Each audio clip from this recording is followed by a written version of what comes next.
mais uma vez cumprimentar os irmãos com a graça e com a paz de Jesus, amém? Mas eu confesso para os irmãos que depois dessa última peça, é difícil nós termos que falar. A peça tão bem feita, parabéns aos meninos, com uma mensagem tão bonita. Mostra como a gente poder ver as pessoas se dedicando, gastando tempo na preparação de um trabalho. E alguns minutos foram apresentados, mas com uma mensagem muito impactante. Quando acabou a mensagem, eu disse para o pastor: o que agora depois dessa mensagem? Podíamos acabar o culto com ela, mas viemos de longe, graças a Deus. Eu quero convidar os irmãos, nós meditarmos juntos o livro de 2 Timóteo. Vamos carta de Paulo a Timóteo, nós vamos ler 2 textos. Primeiro eu quero ler o capítulo 4, versículo 7, junto com os irmãos.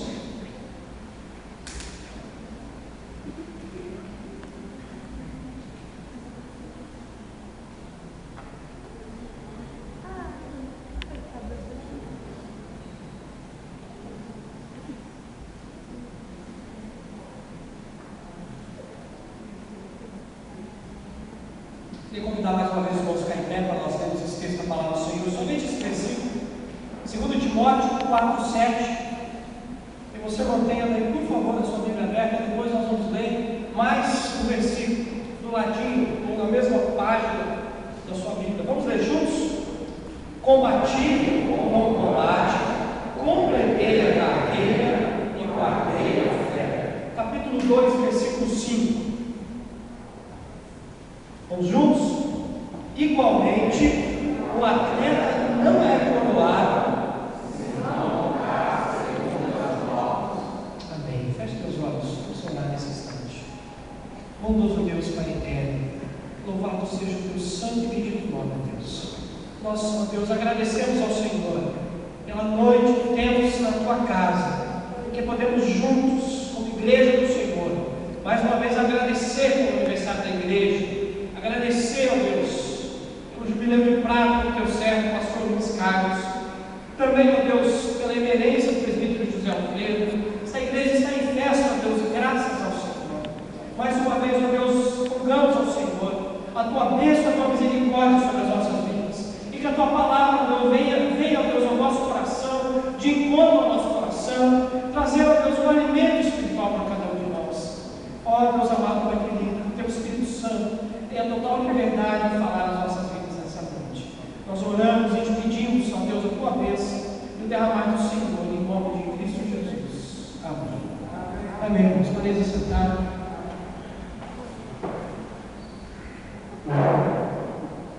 Não sei quantos irmãos vão lembrar dessa passagem, desse fato que aconteceu nas Olimpíadas do ano de 1984, quando, no final da maratona feminina, uma atleta suíça, Gabriela Anderson, chegou aplaudida por todo o estádio, por todas as pessoas que estavam no estádio Coliseu, naquele final de tarde do mês de noite.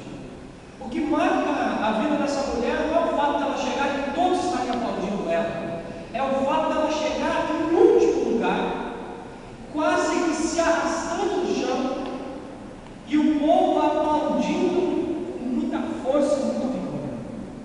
Mas o que fez aquela mulher ir até o final? O que fez aquela mulher conseguir ultrapassar a linha de chegada? Para ela, era a comprovação que tudo aquilo que ela havia treinado e se preparado realmente fazia sentido naquele momento, e ela tinha que terminar. Logo após ultrapassar a linha de chegada, ela cedeu ao cansaço e foi amparada pelos assistentes, pelos médicos e pelas pessoas que haviam acompanhando já ao final da maratona. Amados, isso nos mostra que muitas vezes uma aparente derrota pode ser uma grande vitória. Para ela não era necessário mais ganhar, o necessário era chegar, era completar a prova. O apóstolo Paulo nos mostra isso no capítulo 4, versículo 7. E eu creio que quando ele escreve para o jovem Timóteo, e eu gosto muito da passagem de Paulo a Timóteo. Eu faço parte há 12 anos de um grupo chamado Projeto Timóteo, onde jovens pastores, naquela época, quando nós começamos, nós éramos jovens, há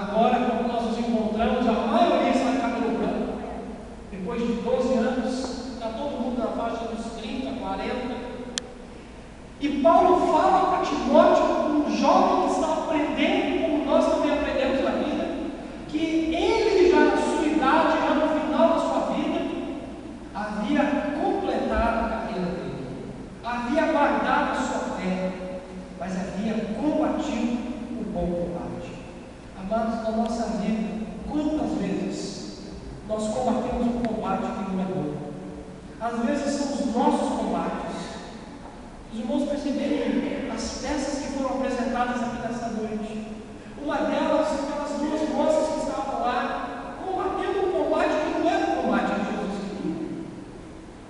A única coisa interessante que eu gostei dessa peça, uma delas, foi Jesus chegar para as moças e só faltou ele falar assim: e aí, tudo bem? Tranquilo? Todos de gíria. Mas sabe também é com as nossas vidas. Será que nós temos combatido o combate que Jesus quer?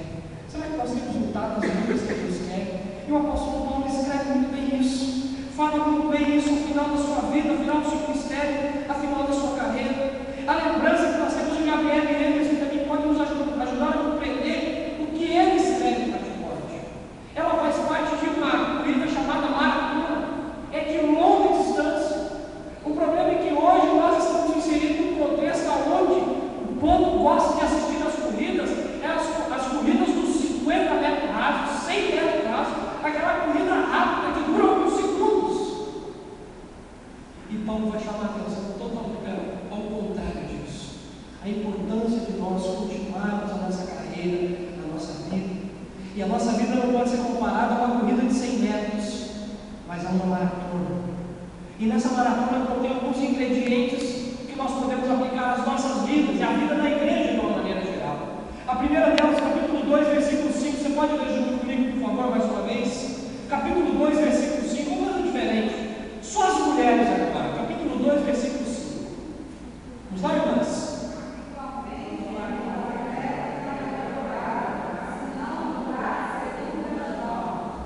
Amados, o primeiro propósito, a primeira lição, o primeiro ingrediente para nós termos sucesso na nossa maratona, na vida cristã, nós precisamos ter um alvo, precisamos ter um objetivo, precisamos ter um propósito, mas esse propósito, esse alvo, esse objetivo deve estar de acordo com a vontade de Deus. A igreja existe por um alvo, um propósito de Deus para as nossas vidas. Nós existimos para cumprirmos esse propósito. Qual será que tem sido, você como igreja, o seu alvo pessoal de vida? Temos percebido ao longo da caminhada que muitos têm perseguido o sucesso pessoal, outros o sucesso profissional, outros o sucesso monetário, e acabam comprometendo nessa busca desse alvo, desse propósito, o principal, que é colocarmos Deus em primeiro lugar. Eu gosto muito daquele versículo que diz: buscar em primeiro lugar. E o que mais? E as suas. Às vezes a gente só busca o reino. A justiça compromete a nossa vida. Ele diz: a sua justiça, porque todas as outras coisas nos serão acrescentadas. Uma das coisas impressionantes na vida de um atleta é o senso de propósito em sua vida, o senso de compromisso com o propósito, o alvo. Quando ele começa a treinar, ele tem um alvo, ele tem um objetivo, ele tem algo que está olhando e está pensando assim: eu tenho que chegar lá, eu tenho que alcançar esse objetivo, eu tenho que perseverar e lutar para que esse alvo eu não me distraia e eu não perca ele de mente. Muitos treinam 6 horas, 8 horas por dia, dedicam a sua vida. Nós também precisamos ter na nossa vida propósito e algo para sermos vencedores em Cristo Jesus. Aqui residem alguns perigos que muitas vezes nos impedem de alcançar o propósito ou de ficar no propósito de Deus. Primeiro, é viver a partir das demandas e das pressões da vida. Agora, quantas vezes nós mudamos o nosso dia por causa dos imprevistos? A nossa agenda, os nossos compromissos por causa dos imprevistos, as demandas, as pressões, elas não podem ser maiores que os propósitos de Deus. Às vezes nós somos empurrados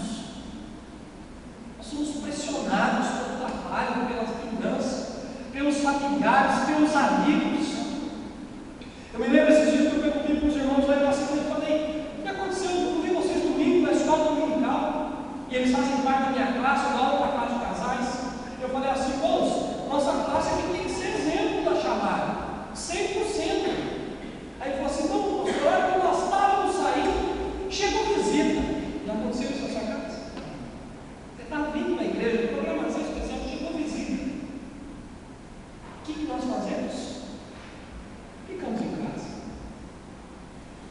Amados, temos que fazer a visita. Fala para ela: meus irmãos, meus queridos, eu tenho um compromisso, vocês são convidados a ir junto comigo. O meu propósito maior é Deus, é o Senhor. Eu convivo muito com os holandeses, perto da nossa cidade. Já escreveu com vocês, Alfredo do Carneiro? Quando teve lá? Não levei, pô, que pena, ele foi melhor que a Pira do Inclusos hoje. Cara, eu veio uma cidade de basicamente holandeses. Tem umas fotos de holandês que vocês precisam de ver, coisa de outro mundo. Mas uma coisa que eu tenho aprendido da Igreja Evangélica Reformada, convivendo com os irmãos, que eles não abrem mão do domingo. Domingo é o dia do Senhor. Domingo é o dia de ir na igreja. Domingo é o dia de eles estarem com a família da igreja, de eles estarem juntos. Amados, a igreja precisa resgatar o seu propósito principal, de estar adorando a Deus, de estar servindo a Deus, de estar andando com Deus. O apóstolo Paulo, em Filipenses 3, 13 e 14, diz assim: irmãos, quanto a mim não julgo haver alcançado, mas uma coisa faço, esquecendo das coisas que para trás fico, prossigo para o prêmio da soberana vocação em Cristo Jesus. O prêmio da soberana vocação. Eu não posso perder essa soberana vocação. Eu não posso perder o objetivo principal. E no capítulo 1, versículo 21, ele vai sintetizar a sua filosofia de vida. Ele vai sintetizar o seu compromisso, o seu propósito principal. E ele diz: para mim, o viver em Cristo e o morrer é o quê? É o quê, irmãos? É lucro. Lucro. E não é lucro financeiro. É lucro estar na presença de Deus.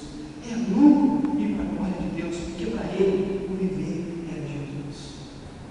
A igreja precisa ter o propósito de Cristo na sua vida. Uma outra coisa que atrapalha é essa falta de propósito. Eu não tenho objetivos, eu não tenho compromisso. Eu estou na igreja, mas assim, se acontecer, aconteceu. Se não acontecer, também não aconteceu. E aí muitos aderem à filosofia daquele cantor que diz: deixa a vida me levar. Só não vai me levar, por favor. E vamos deixando as coisas irem. Amados, a vida não pode nos levar, é nós que levamos. Por isso precisamos ter o objetivo de Deus na nossa vida, o propósito de Deus.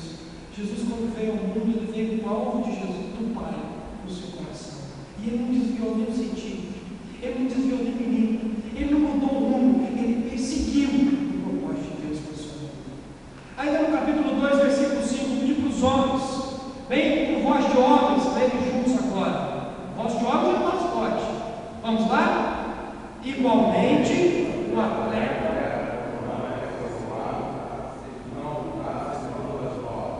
teve meia dúzia de homens que ele não paga agora. Eu escutei as vozes. Vamos ler juntos, irmãos? Tem mais mulheres, eu sei, mas vamos ler juntos, de novo. Igualmente, o atleta se não andar segundo as normas. Segunda lição, irmãos: nós não podemos abrir mão dos princípios de Deus. Os fins não justificam os meios no reino de Deus. Não pode ser. Eu não posso negociar valores. Valores de Deus são valores para a minha vida e em todas as áreas. Eu não posso separar: olha, nos negócios a minha vida é assim, mas na igreja a minha vida é desse jeito, na família é desse jeito. Não.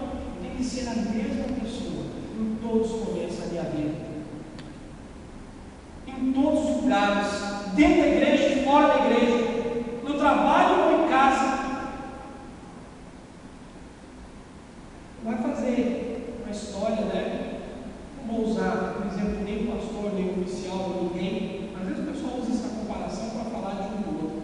Mas da esposa que chegou para o pastor e falou assim: pastor, eu quero morar na igreja. Conhece? Quero morar lá na igreja. O senhor arruma uma sala para mim? Vou colocar minha cama.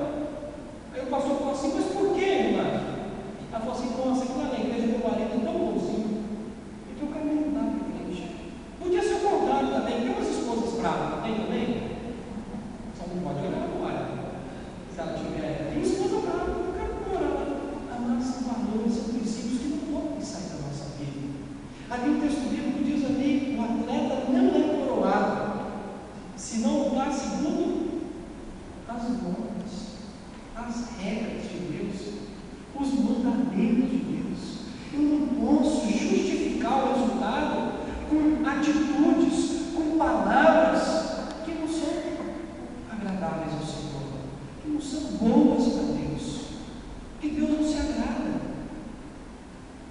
Preciso ter os princípios de Deus. Completei comigo.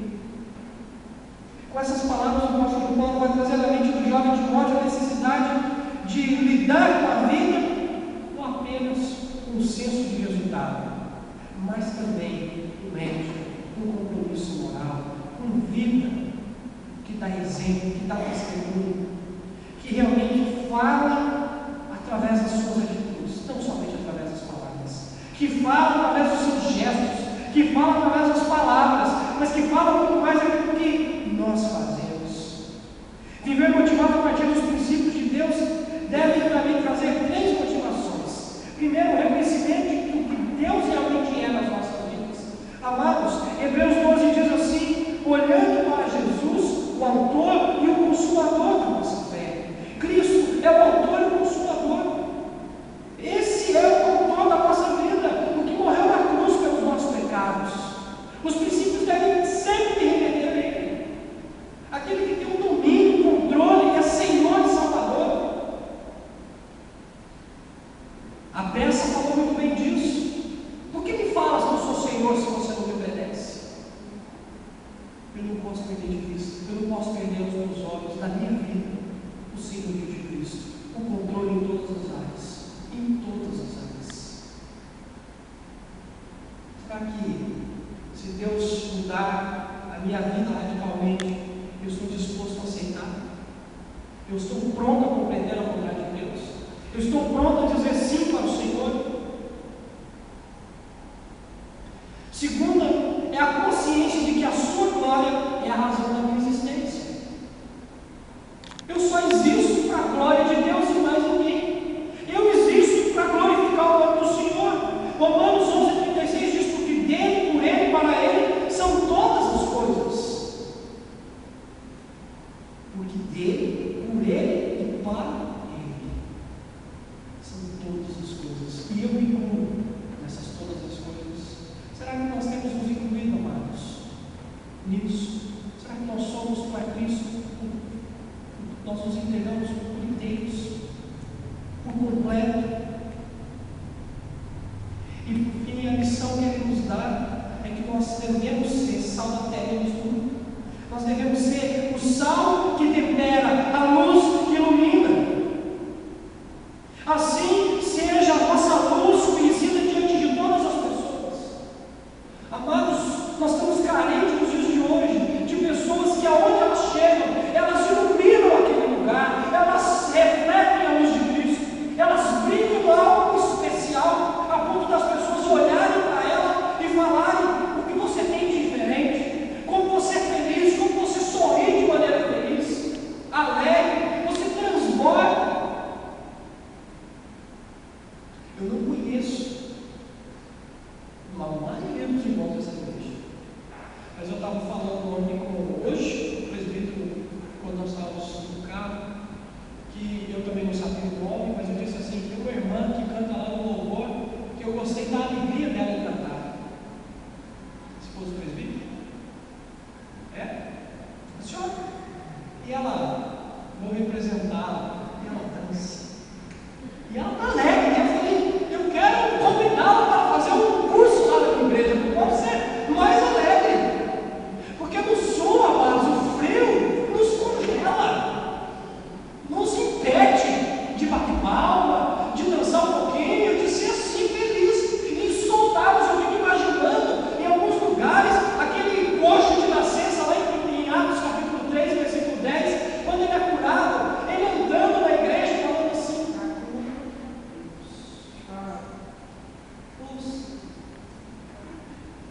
quem segurava aquele homem naquele dia?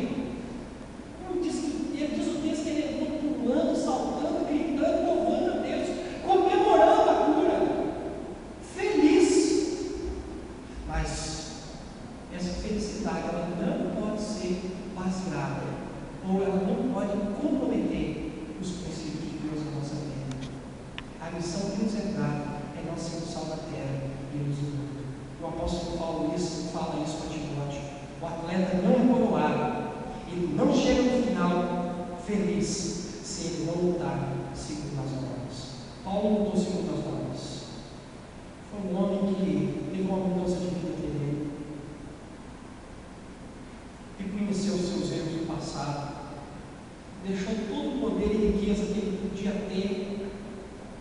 para servir a Deus, peregrinar, viajar, plantar igrejas, instruir.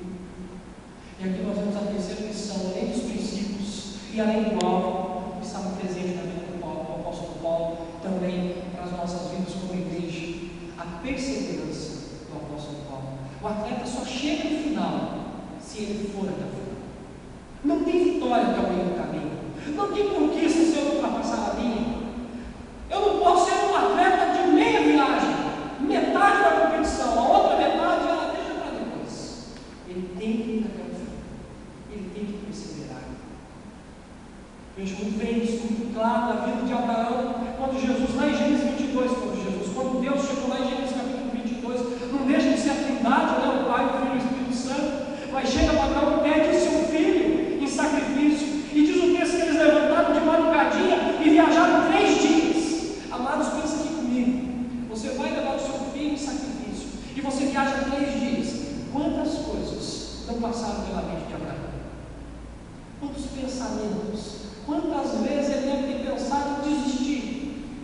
Mas será? E ele percebeu que ele foi. Mas aí ele chega no pé do monte, e ele podia ter pensado, sabe uma coisa, acho que vou voltar para trás, pode desistir. Não, ele sobe o monte, ele vai até cima. Amado, isso é perseverança, isso é completar a carreira, ir até o final. Não há vitória se nós não formos até o final. Não há conquista se nós não perseverarmos. É isso que Deus está falando. É isso que o apóstolo Paulo faz. É isso que nós vemos em Cristo Jesus, que ele não somente vem, mas ele se prepara e ele vive a sua vida sempre olhando para a salvação, sempre olhando para cada um de nós.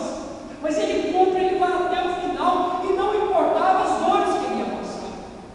A igreja deve permanecer e perseverar até o final. Não importa as dores que ela vai passar, não importa os obstáculos que ela vai enfrentar, ela precisa ir, ela precisa perseverar e ela precisa continuar. Amados, quantas pessoas ao longo da história desta igreja ficaram no meio do caminho e não perseveraram? Quantas pessoas ao longo da história de outras igrejas não perseveraram, não continuaram, desistiram? A perseverança deve fazer parte das nossas vidas, para que a carreira seja completa, para que a gente consiga chegar até o final. Algumas dificuldades o apóstolo Paulo enfrentou, eu quero anotar duas, que quase impediram ele de desistir. A primeira delas é a decepção com as pessoas. Se vocês forem olhar lá no 2 Timóteo, capítulo 4, versículo 10, ele diz assim: porque Deus me desamparou, amando mais o presente século. E no capítulo 4, 14 também diz assim: Alexandre, o alaculeiro, me causou muitos males. Parece que ele tem algumas dificuldades também de relacionamento, algumas decepções com as pessoas. Esse tal do Demas, o tal do Alexandre, e tantos outros que não são citados, foram pessoas que passaram pela vida dele, e ele diz ali: me causou muitos males, não foram poucos. Foi aquela pessoa que perseguiu e fez de tudo para o apóstolo Paulo desistir. Sabe uma coisa? Nas nossas vidas sempre vão existir algumas pessoas que nos incomodam, e elas nos incomodam daquilo que nós não gostamos. E aí a gente pensa assim, sabe uma coisa, eu vou mudar de igreja, quem sabe lá não vai com essa pessoa. Aí você vai chegar lá, vai mudar o nome, vai mudar o CPF, vai mudar o RG, vai mudar a cor do cabelo, mas as mesmas coisas estarão presentes lá em outra pessoa, porque o problema não está no outro, o Deus está na gente. E ele tem